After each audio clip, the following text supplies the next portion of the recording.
Have you ever wondered why marriage, this golden altar the world worships, sometimes feels heavy in your chest, wrong in your bones, like a story you were told to live but never truly chose? People say it's fear. They say you're too picky, too guarded, too complicated. But what if the truth is far more unsettling and far more liberating? What if the discomfort isn't resistance to love, but resistance to self-betrayal? Because deep inside you, beneath the expectations, beneath the timelines, beneath the voices telling you who you should be, your soul is whispering a warning. Do not offer your life to a promise that does not honor your inner truth. This video is not about rejecting marriage. It's about awakening to what Jung called the forbidden truths, the hidden forces in your psyche that shape your desires, your fears, your patterns, and the partners you choose before you ever consciously choose them. And today we're going to unveil 5 revelations Jung never stated plainly but encoded in his work, truths that explain why no woman should marry before she has first married herself.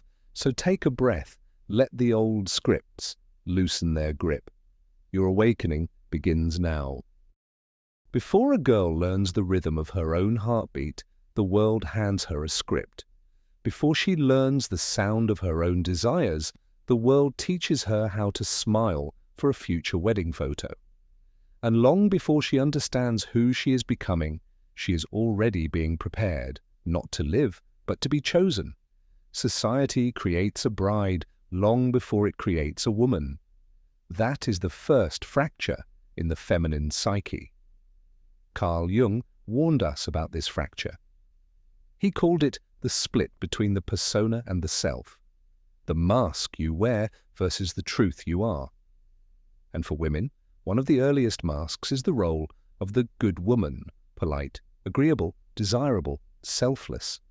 A shape molded to fit inside someone else's expectations. But a mask, no matter how beautiful, is still a mask, and when a woman lives behind it for too long, the soul begins to suffocate. You are handed a wedding dress before you've ever walked barefoot through the forest of your own instincts, before you've stood on the edge of your own ocean, before you've lifted your face toward the sky to ask, what kind of woman am I meant to be? Your soul is still choosing between the wildness of the woods, the depth of the sea, and the freedom of the open air. And yet the world is already fitting you for a veil. This is why so many women feel a quiet grief they cannot name. It isn't the absence of love, it's the absence of self. Jung believed that when a woman is pushed into marriage before she has met her own soul, she enters the union as a ghost, not fully present, not fully formed, not fully alive. She gives vows, but not from her own center. She loves, but through borrowed language. She chooses, but through inherited beliefs. This is not love, this is sleepwalking. And the world praises this sleep. It rewards the woman who does not question, who does not wander, who does not deviate from the path laid out for her. But the soul rebels, it always does.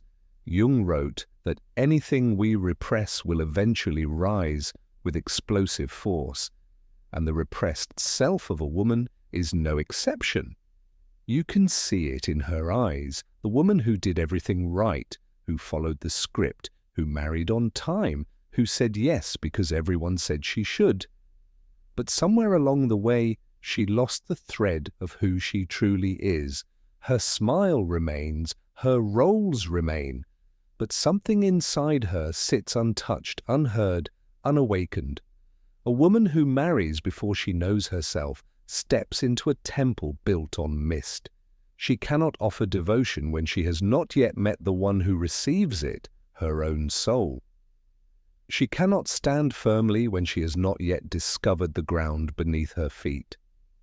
She cannot merge with another when she has never learned to inhabit herself.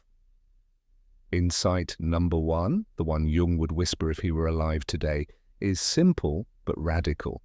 A woman who does not belong to herself cannot truly belong to anyone. Marriage entered in this state becomes not a union, but a hiding place. Not a sanctuary, but a substitute. Not a partnership, but a continuation of the mask. This is why the soul resists, not because it fears love, but because it fears disappearing. And so the first forbidden truth shines through. A woman who marries before awakening to herself is not entering a relationship. She is entering a fog. And until she steps out of the world's idea of who she should be and steps into the truth of who she is, she will always feel a quiet ache, a whisper calling her back home. Truth number 2, you're not avoiding marriage. Your soul is avoiding self-betrayal. And this truth is far more intimate, far more haunting than most people are willing to admit, because many women are told they're afraid of commitment, afraid of intimacy, afraid of love. But Jung would say something very different. He would say she is not afraid of love, she is afraid of losing herself inside something that does not honor her. Many women are not running from romance, they are running from the moment they disappear. There is a kind of relationship that looks beautiful from the outside. Pictures full of smiles, hands intertwined, promises exchanged. But inside, the woman is quietly shrinking, dimming, adjusting herself centimeter by centimeter until the mirror can no longer find her. She is not avoiding marriage, she is avoiding the trap that asks her to abandon her voice, her intuition, her truth. Jung understood this deeply. He wrote about projection, the way we fall in love not with a person, but with the image we have placed upon them.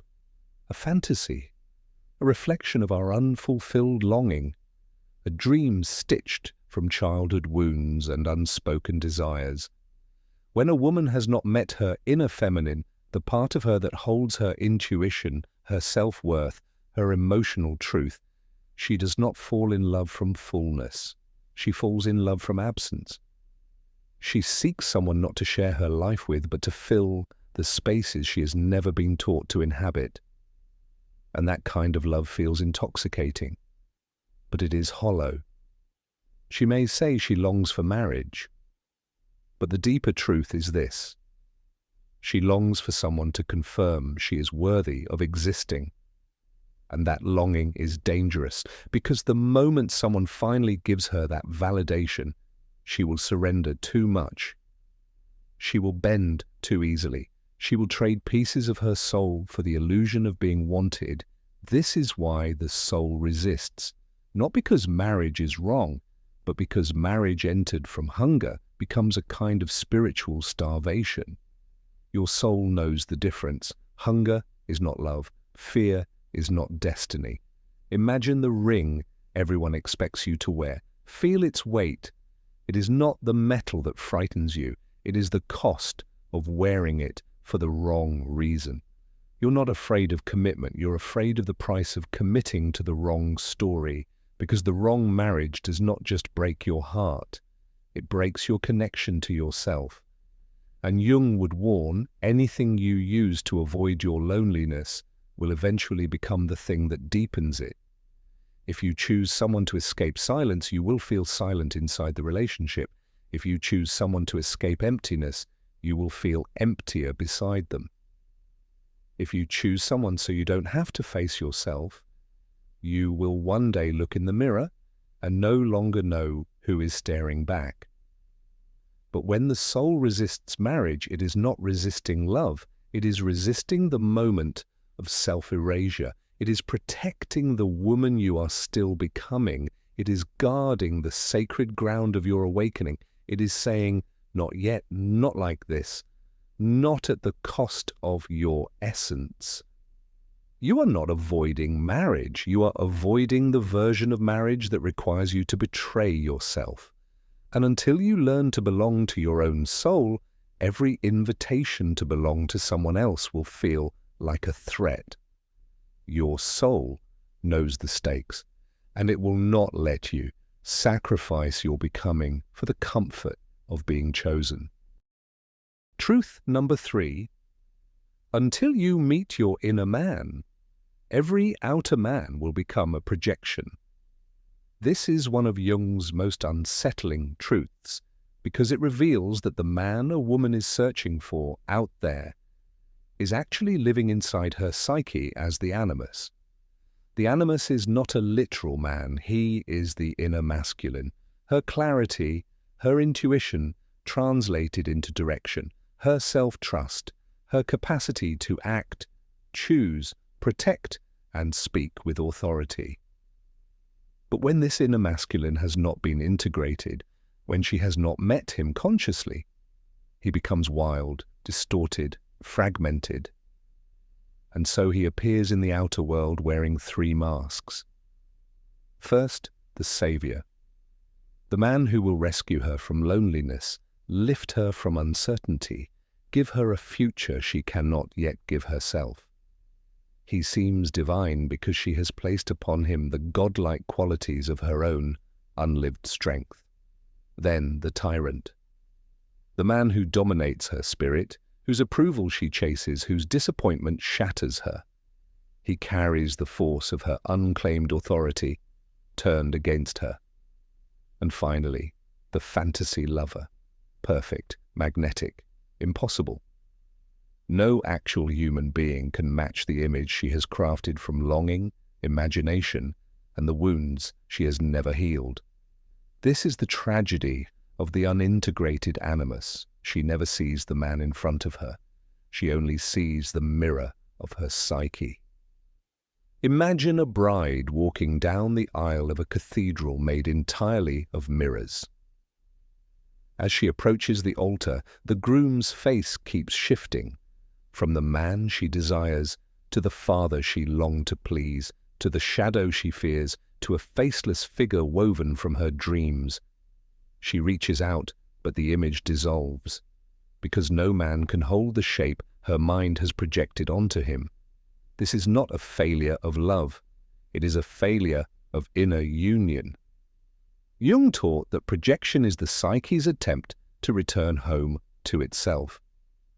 We seek outside what we have not yet awakened inside. We chase a man to find the qualities we've lost in our own depths. We cling to him because he reflects a power we have not embodied. So a woman says, "I'm in love." But Jung would say, "No, you are in love with the part of yourself you have forgotten. You do not love him. You love what he awakens in you. Your confidence, your creativity, your courage, your voice, your radiance, your possibility. He is not the source. He is the catalyst. And the danger is this: when he withdraws, she collapses. Not because he took her light, but because she believed her light came from him. Until a woman meets her inner man, she will always hand her power to an outer man. She will interpret attraction as fate, chemistry as destiny, longing as truth. She will try to merge with someone who was never meant to complete her, only reflect her. And reflection is temporary. Integration is eternal.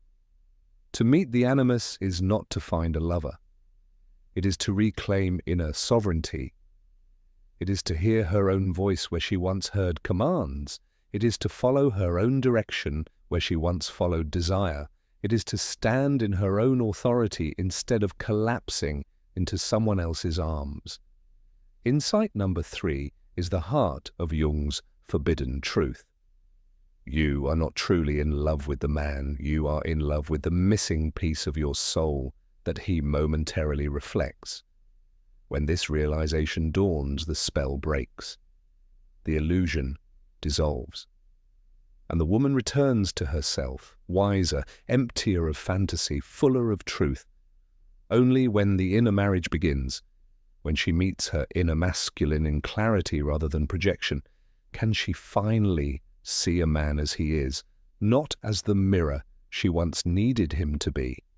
And only then does love become possible, not the love of longing, but the love of presence. The woman who has met her inner man no longer searches for completion. She searches for resonance, and that is the beginning of real union. Every woman who walks the path of awakening must pass through a darkness the world does not understand, a darkness not of despair, but of purification, a darkness Jung called the nigredo, the blackening, where the old identity dissolves so the true self can be born. Before a woman can marry herself, she must go through this inner night, not because she is broken, not because she lacks love, but because the version of her who once lived for approval, who once confused belonging with shrinking, who once shaped herself to fit the expectations of others, must die. This is the death of the good girl, the one who said yes when her soul whispered no, the one who performed softness even when she carried storms, the one who dimmed her fire so no one would accuse her of being too much. The inner night is the moment that performance collapses. In Jungian alchemy, the nigredo is the first stage of transformation. It looks like confusion, it feels like disorientation, it sounds like silence. But this silence is not emptiness, it is the silence of a woman returning to herself. Imagine your soul as a dark room. At first, you fear it. You think you're lost. But as your eyes adjust, something miraculous happens. You begin to notice what is no longer there. The voices that dictated who you should be disappear. The expectations that once controlled you fade. The internalized judgments quiet down. One by one, the foreign voices fall away until only your own remains. This darkness is not punishment. It is purification. It is the stripping away of every identity you wore to be loved. Jung taught that the self cannot be born while the persona is still governing your life. So the inner night arrives to dismantle everything false. This is why so many women feel a sudden urge to withdraw, to step back from relationships, environments, friendships that once felt familiar. It is not isolation, it is incubation. Your old self is dissolving. Your true self is gathering strength beneath the surface. You may feel lost, but you are not lost. You are between stories, between identities, between the woman you were taught to be and the woman you are meant to become. And like all thresholds, it feels like darkness because your old eyes cannot yet see the new world forming within you. Many women try to escape this phase by running into relationships, by reaching for romance, by seeking validation, by building an outer marriage to avoid facing the breaking of the inner one. But marriage cannot save the woman who has abandoned her soul. A partner cannot rescue you from the self you have not yet met. Jung would say, the journey into yourself cannot be delegated. If you skip the inner night, you enter relationships from fear, from hunger, from ache, not from wholeness. And love born from fear will always demand that you shrink. Love born from hunger will always starve you. Love born from ache will always wound you. The inner night forces you to confront your shadow and your ignored desires, your buried anger, your untold truths. It is the moment you finally say, I will no longer betray myself to be loved. This declaration is the first vow of the inner marriage. It often arrives in tears. It arrives in silence. It arrives in the breaking of old patterns. It arrives in your refusal to continue living a life that does not feel like yours. And though it feels like loss, it's actually liberation. Because when the inner night is complete, something extraordinary happens. Your soul begins to glow from within. Not loudly, not dramatically, but steadily, like embers that survived a storm. This glow is the beginning of the self. The woman who does not perform, the woman who does not apologize for existing, the woman who does not fear her own truth. When she rises from the inner night, she does not rise to please. She rises to live. And only she, not the good girl, not the persona, not the pleaser, only she is ready for the inner wedding. So truth number 4 is this: before you can marry yourself, everything that is not you must fall away. The inner knight clears the way for the inner bride. It is not the end of you, it is the end of who you never were. And that is where your real life begins. Truth number 5, a woman must become her own partner before she chooses one. Because marriage is not an event, marriage is the result, the natural unfolding of an inner union far more powerful than any ceremony. Jung called this inner union the conjunctio, the sacred marriage between the anima and the animus, the inner feminine and the inner masculine. When these two forces come into harmony within a woman, she becomes whole, not as an idea, not as a performance, but as a lived reality. This wholeness is not perfection, it is integration. It is the moment when she no longer leans on others to hold what she has refused to hold in herself. It is when her intuition and her direction walk side by side. When her softness does not cost her strength and her power does not require her to harden her heart. In this state, the myth of my other half dissolves. She stops searching for someone to complete her because she is no longer divided. The world teaches women that love is two broken people trying to become one. But Jung would say, real love is one whole being meeting another whole being. Not two halves merging, but two universes recognizing each other. This is why the inner marriage must come first. Without it, she enters relationships from emptiness. With it, she enters from overflow. Imagine a woman who has married her own soul.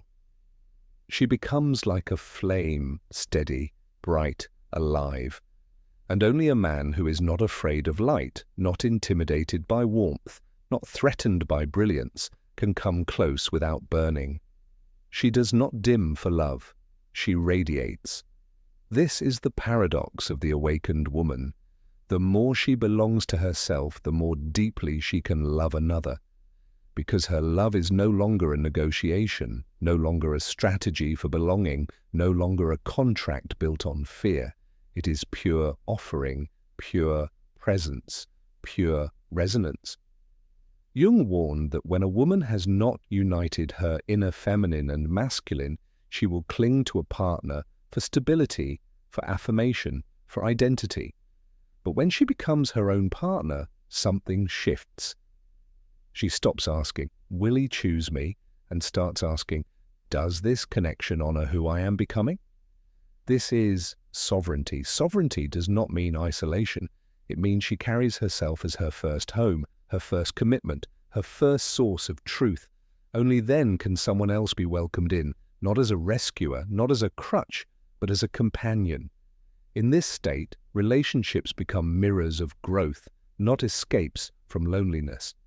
She does not chase potential. She does not cling to crumbs. She does not apologize for her boundaries or shrink to preserve a man's ego. Love becomes simple. If it aligns, she opens. If it diminishes her, she steps away. This is the fruit of the conjunctio. This is the difference between love born from wholeness and love born from fear. The awakened woman is no one's possession, no one's shadow, no one's incomplete story. She is a partner to herself first. And that partnership teaches her how to receive love without losing herself, how to give love without draining herself, how to walk beside a man without walking behind him. Insight number 5 is the truth many fear, but every soul knows. True love requires sovereignty, not sacrifice. Sacrifice of comfort, yes. Sacrifice of ego sometimes, but never the sacrifice of your essence, never the sacrifice of your voice, never the sacrifice of your inner truth. A woman who is her own partner no longer bargains with her worth. She no longer tries to earn love by shrinking. She no longer trades authenticity for closeness. When she meets a man from this place, He doesn't complete her, he expands her world. He doesn't fill her, he meets her. He doesn't save her, he stands beside her. Together they form not a cage, but a constellation. So truth number 5 is simple and it is sacred. Become the partner your soul longs for. Become the safe place you crave. Become the love you seek. And when you do, the right relationship will not feel like escape. It will feel like alignment, because the woman who has married herself does not fear love. She only fears returning to a life where she once abandoned her soul, and she never will again. As we come to the end of this journey, hear this clearly. You are not against marriage. Your soul is against losing itself inside a life that does not reflect who you truly are. What you have been resisting is not love. It is self-erasure. Marriage, the real kind, the soul kind, does not arrive because you followed the rules or met a deadline. It arrives only after you have become the partner your own destiny has been waiting for. Only after you can stand in front of the mirror of your life and say, I know who I am and I will not betray her again. Jung understood this. No woman can enter a sacred union when she is still divided inside. The inner marriage must come first. Only then does the outer one become a blessing instead of a cage. So here is your vow, your mantra, your declaration to the self. I choose myself first. I refuse to abandon my soul for belonging. I will not marry until I have become the woman my destiny requires. Let these words anchor you. Let them become the foundation you stand on when the world pressures you, questions you, or tries to hurry your journey. Because a woman who belongs to herself cannot be rushed. She moves only when her soul says, now. So imagine this final image. A woman standing in a cathedral made of mirrors. The illusions of who she was supposed to be begin to fall away. She lifts her veil, removes it gently, and lets it drop behind her. Then she turns and with steady steps walks out of the cathedral into open sunlight. Not a runaway bride, not a woman who failed to marry, but a woman who has finally, beautifully, powerfully married herself.